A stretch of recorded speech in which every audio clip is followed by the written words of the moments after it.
Swastiastu pemirsa Bali TV, kembali saya Nyoman Winata, redaktur pelaksana harian Galpos. Jumpa Anda ya dalam Bali Post Talk. Masih esok hari kita akan merayakan Hari Raya Kuningan, rangkaian dari Hari Raya Galungan. Tentu sebagai umat Hindu kita penting juga untuk memaknai kembali apa yang dimaksud dengan Kuningan dan tetap pada konteks kekinian bagaimana kita memaknai Kuningan ini. Seperti biasa, saya akan didampingi narasumber kita Bapak Gusti Ketut Bidang Akademisi dari UNI. Kita sapa dulu narasumber kita. Om Swastiastu. Om Swastiastu. Kabarnya sehat ya? Astu karo becek-becek. Sekitar 10 hari lalu ya. 10 hari lalu kalau hari ini hari Jumat kita merayakan yang namanya Galungan. Sudah pernah kita kupas itu. Nah, sekarang 10 hari kemudian datanglah Hari Raya Kuningan. Dari perangkat ritual bebatanan berbeda, tamiang berbeda. Nah, mungkin kita mulai dari sana dulu kupas sedikit. Apa sebenarnya makna ritual bebatan yang berbeda, kemudian juga sampian yang berbeda dengan Galungan? Ya, itu semua. Jadi bicara tentang Kuningan memang ada hal-hal yang berbeda, terutama piranti-piranti simboliknya, seperti disebutkan tadi.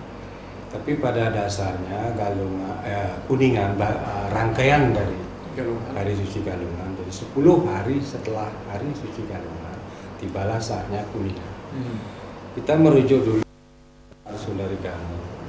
Di situ secara tekstual disebutkan bahwa jadi pada Hari Suci Kuningan itu para dewata diiringin oleh para dewa Pitara atau roh suci leluhur turun ke dunia, ke bumi untuk menyaksikan, menerima persembahan dan kemudian memberikan anugerah. Untuk kemudian beliau pada tengah hari selepas itu digambarkan kembali ke kahyangan. Ini dalam konteks teologi panteistik.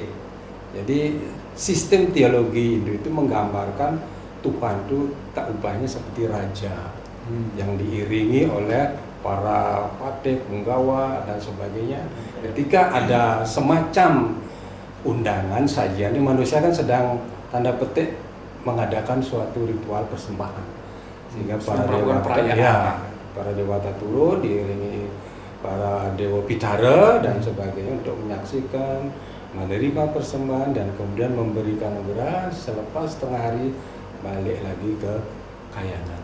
Itu sebagai pertanda simbolik bahwa manusia didelegasikan tanggung jawabnya untuk kemudian selepas atau sepeninggal para dewata ke kahyangan, manusia yang bertanggung jawab atas keberlangsungan kehidupan di bumi ini.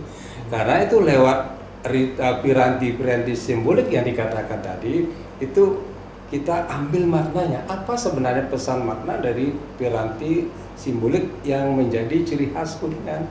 Katakanlah pertama tadi tamiang. Tameng itu jadi pelindung, penjaga diri dari segala macam persoalan, permasalahan.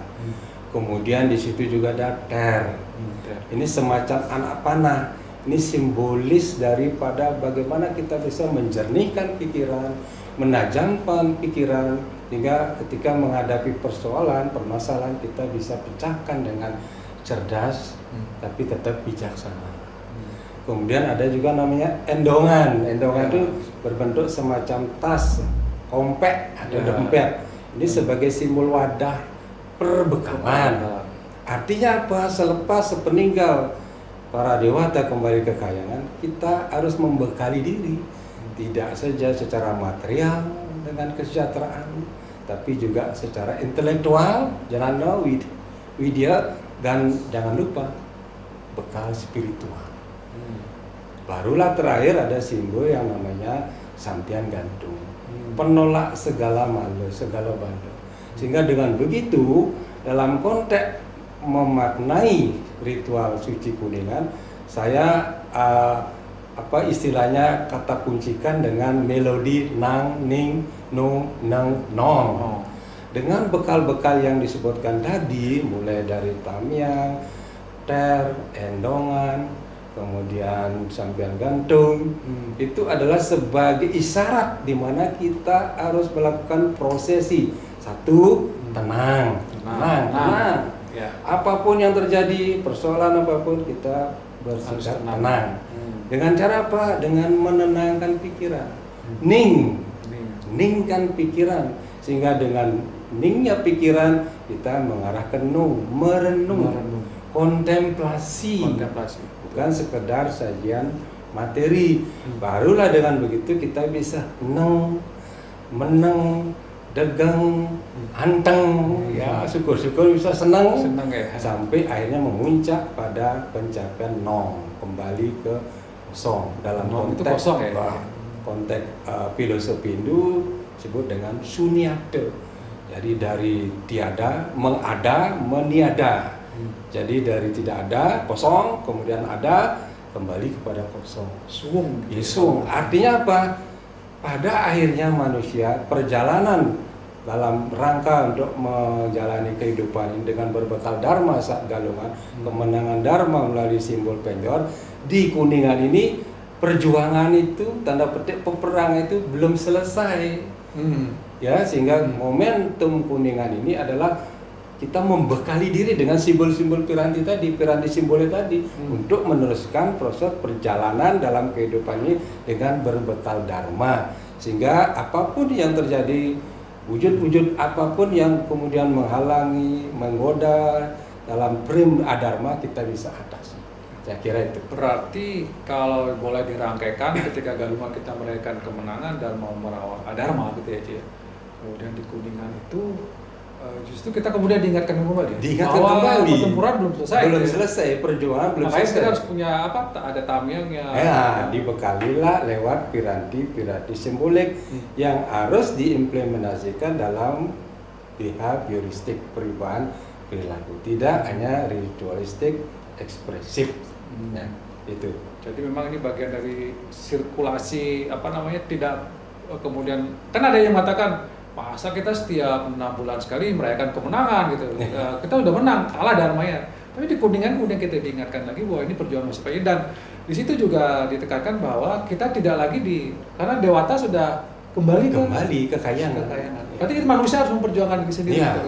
Jadi kalau saya padankan dengan paham namanya paham deisme. Itu paham yang menyatakan bahwa setelah Tuhan itu mencipta dengan segala isinya, Tuhan itu meninggalkan dunia ini. Ya, artinya apa? Delegasi tanggung jawab atas perjalanan proses perputaran roda kehidupan di tangan manusia lah letak tanggung jawabnya. Karena itu Tuhan dalam konsep Hindu memberikan anugerah sempurna pada diri manusia dengan kelebihan hidup selain bayu dan sabda. Dengan hidup yang dalam konteks numpang landap nanti dilandeping, dipertajam, kita bisa hidup. Inilah konsep landeping hidup untuk menghidupkan kehidupan itu sendiri. Sehingga proses perjalanan dengan bekal dharma saat Galungan kita sudah menangkan, maka di Kuningan diingatkan kembali. Dharma itu selalu harus diperjuangkan. Terus diperjuangkan untuk tidak terkalahkan oleh adharma. Makanya moto Galungan sering disebut dengan Satyam Ewa Jayate Nadartam. Artinya hanya dharma lah yang akan menang meskipun itu pada akhirnya. Nah, masalahnya kan kita pada akhirnya itu kapan? Karena itu momentum Kuningan itu mengingatkan kita kembali, perjuangan untuk menegakkan dharma itu tidak pernah terhenti, kecuali kehidupan kita itu sendiri memang terhenti oleh proses kematian. Saya kira itu. Ya, kalau kita bisa tentang ritual, selain tadi ada istilahnya sarana yang berbeda, ada juga penekanan pada tidak boleh melebihi dari jam 1 atau jam 12 ya. Kira ini makanya apa kalau kita dapat ya konteksnya gini gitu ya, ya. Kalau setelah itu nanti ada dewa berong gitu ya. Di masyarakat gimana juga itu? Konsep teologinya. Kalau kita kaitkan dengan filosofi tentang waktu, kalau dibalikkan dedauan, ada 3 pembagian waktu. Jadi pagi jam 6 sampai 12 itu waktu yang bersifat satwik dia. Jadi unsur satwik itu sangat dominan menonjol.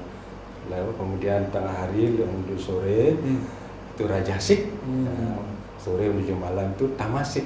Oh, Ya, gitu ya. di saat-saat waktu Satwik itulah kita berikhtiar terus untuk bagaimana korelasi, relasi, interaksi kita untuk selalu berbakti kepada ide Sang Hyang Widi.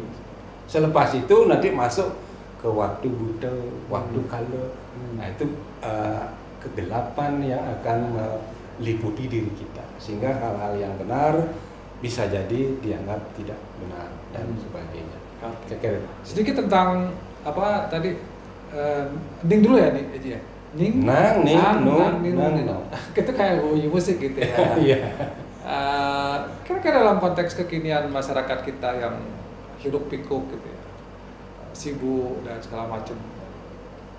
Bagaimana mengimplementasikan ini kepada diri masing-masing melalui proses apa kira-kira supaya kita bisa tenang, bisa hening, bisa tenang. Nah, gimana itu? Ya, kita menyadari bahwa situasi dunia kekinian dengan berbagai kesibukan kita, jelas apa yang namanya tenang, hening, merenung, susah ya.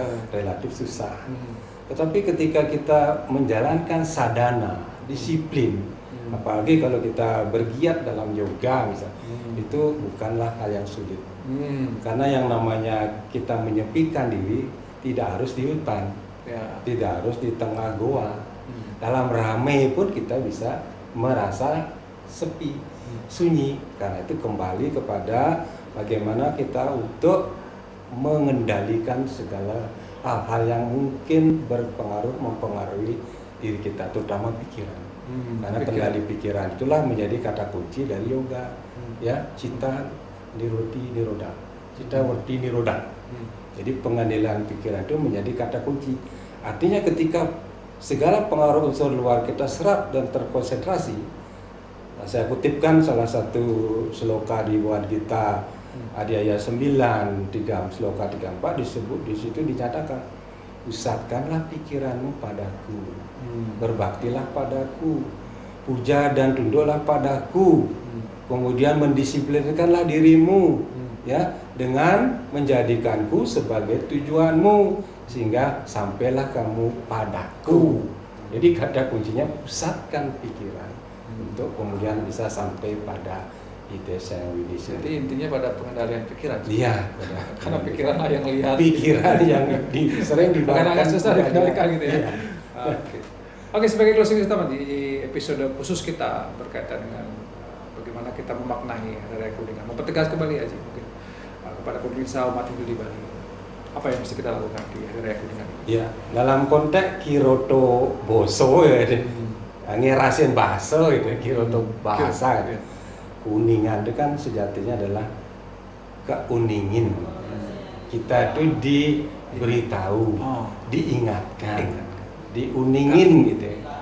Keuningannya bahwa perjalanan untuk terus memperjuangkan dharma tidak pernah berhenti. Artinya Kuningan ini kembali mengingatkan kita jangan terlena ketika galungan dengan simbol penjor sebagai panji kemenangan dharma. Kita nyatakan itu tidak, perjalanan tetap panjang. Bagaimana dharma itu bisa tegak untuk menjadikan kita sebagai bagian dari dharma itu sendiri. Karena siapa yang melindungi dharma, membela dharma, dia itu sendiri yang akan dilindungi oleh dharma. Dharma raksata raksata. Saya kira itu. Terima kasih atas pencerahannya tentang bagaimana kita memaknai. Nah, ini memang sudah kita rayakan setiap 16 kali, 210 hari. Tapi tentu ini bagian, karena sering juga masyarakat bertanya, masa setiap 6 bulan kita merayakan hari kemenangan Dharma, melawan Dharma, kita kalah terus ya. Mungkin konteksnya bukan seperti itu, tapi bagaimana di Kuningan ini kita diingatkan ya, keuningin. Nah, ini yang menjadi penting buat kita bahwa perjuangan Dharma itu, Dharma pasti menang ya, tapi harus terus diperjuangkan sampai akhir hidup kita, akhir dunia ini. Akhir kehidupan itu sendiri. Baik, terima kasih atas penjelasan dan demikian Bali Post Talk kali ini saya ucapkan terima kasih atas perhatian Anda. Saya tutup dengan permasalahan ini. Om. Santai. Terima kasih, sampai jumpa.